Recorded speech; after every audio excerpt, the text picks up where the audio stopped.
বিমল শঙ্কর নন্দ, আপনার কাছে যাচ্ছে। আমি জানি যে জিও পলিটিক্স প্রবাহমান নদীর মতন, কিন্তু খুব তাড়াতাড়ি আমাদের কয়েক বছরের মধ্যে আমরা দেখতে পাচ্ছি পশ্চিম থেকে পূর্ব দিকে আমাদের পাওয়ার প্লেটা বা পাওয়ার অর্ডারটা শিফট হয়ে যাচ্ছে, এবং সবচেয়ে বেশি ক্ষতিগ্রস্ত যদি কোনো জিও পলিটিক্যাল লোকেশন হয় সেটা হবে পশ্চিমবঙ্গ।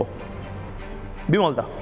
ময়ূক, এতক্ষণ তোমার বক্তব্যটা আমি একেবারে মন দিয়ে শুনছিলাম। কতগুলো বিষয় বলি। একদম শুরুতে তুমি একটা কথা বলেছিলে যে নরেন্দ্র মোদী শুধু ভারতের মধ্যে আর সীমাবদ্ধ নন, রাশিয়া বা চীনের যারা রাষ্ট্রপ্রধান তাদের সঙ্গে এক আসনে তার নাম উচ্চারিত হচ্ছে।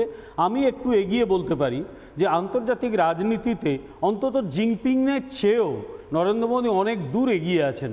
তার কারণ আন্তর্জাতিক রাজনীতিতে চীন নিজে বহুবারই নিজের পজিশন নষ্ট করেছে, কিন্তু ভারত সেটা করেনি। তাই নরেন্দ্র মোদী কিন্তু জিনপিংয়ের চেয়েও অনেক বেশি বিভিন্ন দেশের কাছে গ্রহণযোগ্য একজন ব্যক্তিত্ব, এটা আমাদের মনে রাখতে হবে। দেখো, ডিপ স্টেটের কথা বলছিলে তো, ডিপ স্টেট চায় একটা মেরুদণ্ডহীন সরকার যার বাজার সবাই ব্যবহার করবে। ভারত বলা হয় না, ভারতের বাজার সবাই কেউ ছাড়বে না, অর্থাৎ ভারত যেন বাজার হিসেবে ব্যবহৃত হবে।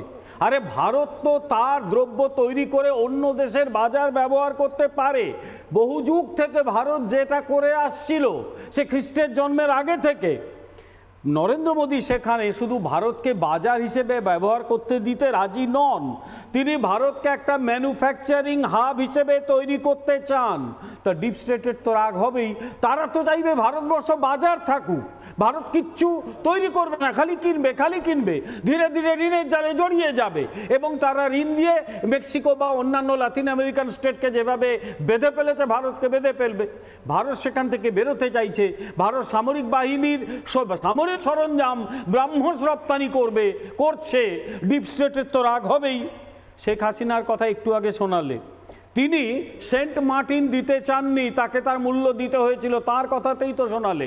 আমি তোমাকে বলবো, তোমার যারা ইয়েতে আছেন তাদের বলো যে ডিয়েগো গার্সিয়া থেকে সেন্ট মার্টিন একটা লাইন টেনে দিতে, একদম শ্রীলঙ্কার দক্ষিণ থেকে। লাইনটা খুব সিগনিফিক্যান্ট।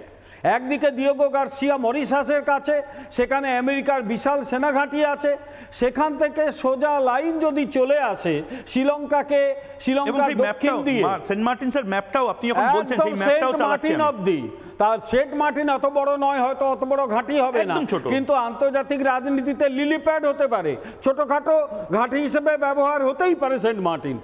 সেন্ট মার্টিনস তো বিষয়টা নয়, বিষয়টা এই কক্সবাজার, চট্টগ্রাম এবং সেন্ট মার্টিনস। তুমি দেখো না, ওই লাইনটা দেখো, একদম ওই দিকে আরবের তেল, সেখান থেকে শুরু করে একেবারে মানে মায়ানমার অবধি, মায়ানমারের তেল এবং গ্যাস, প্রাকৃতিক সম্পদগুলোর দিকে মার্কিন যুক্তরাষ্ট্রের নজর তো কম দিন নেই, বহুদিন নজর আছে, এবং ভারতবর্ষকে নজরে রাখা। এটা কিন্তু এই সেন্ট মার্টিনের দিকে যে মানে আমেরিকার নজর, এটার দ্বারা তারই প্রমাণ হচ্ছে। ঠিক। আরেকটা ব্রেকিং নিউজ কথা বলি। ভারতের যে ভৌগোলিক অবস্থান, নরেন্দ্র মোদী কিন্তু চুপ করে বসে নেই। তিনি মানে অ্যাক্ট ইস্ট পলিসি দিয়ে তার ভাবনাটা শুরু করেছেন। উত্তর পূর্ব এখন ভারতের নানা পরিকল্পনার মধ্যে রয়েছে, যাতে সেখানকার যে যোগাযোগ ব্যবস্থাকে উন্নত করা যায়। রেল যোগাযোগ বাড়লো, ভেরি রিসেন্টলি ভৈরবী থেকে সাইরাং রেল যোগাযোগ হলো। ফলে আগামী দিনে উত্তর পূর্ব সেটা নিয়ে নির্দিষ্ট পরিকল্পনা আছে।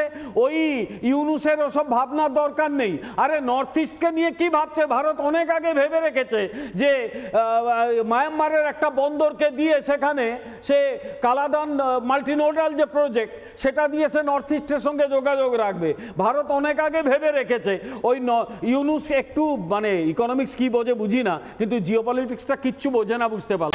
নানা ধরনের কন্টেন্ট দেখার জন্য লাইক করুন, শেয়ার করুন আমাদের ফেসবুক পেজ, সাবস্ক্রাইব করুন আমাদের ইউটিউব চ্যানেল।